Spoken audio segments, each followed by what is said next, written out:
राज्यातल्या महापालिका आणि जिल्हा परिषद निवडणुकीसाठी उमेदवारांनी करायच्या खर्चाची मर्यादा आता वाढवण्यात आली आणि याआधी अ वर्गात महापालिकांसाठी उमेदवारांना 5 लाखांची मर्यादा होती, जी आता 10 लाखांपर्यंत करण्यात आली आहे। तर जिल्हा परिषदांच्या निवडणूक लढवणाऱ्या उमेदवारांना 6 लाख आणि पंचायत समितीच्या निवडणुका लढवणाऱ्या उमेदवारांना 4 लाख खर्च करण्याची मुभा देण्यात आली।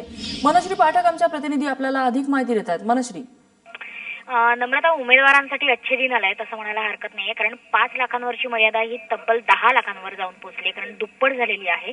मुंबई महापालिका धरून इतर ज्या अ वर्गातल्या महापालिका आहेत, म्हणजे ज्या महापालिकेमध्ये साधारणतः 151 ते 175 सदस्य संख्या असते, अशा महापालिकांसाठी ही मर्यादा वाढवण्यात आली आहे। त्याचप्रमाणे इतर ज्या महापालिका आहेत, म्हणजे 116 ते 150 सदस्य संख्या असलेल्या महापालिकांसाठी 8 लाख, 86 ते 115 सदस्य संख्या असलेल्या महापालिकांसाठी 7 लाख, तर 65 ते 85 सदस्य संख्या असलेल्या महापालिकांसाठी 5 लाख अशी ही मर्यादा वाढवण्यात आलेली आहे।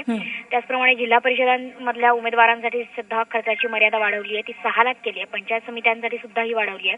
निवडणूक आयोगाने हा जो निर्णय दिलेला आहे, हा नवीन GR नुकताच जाहीर केलेला आहे, त्याच्यामुळे निश्चितपणे आता उमेदवारांमध्ये आपल्याला आनंदाचं वातावरण पाहायला मिळू शकेल। नम्रता, मनश्री, धन्यवाद तू दिलेल्या या माहितीबद्दल।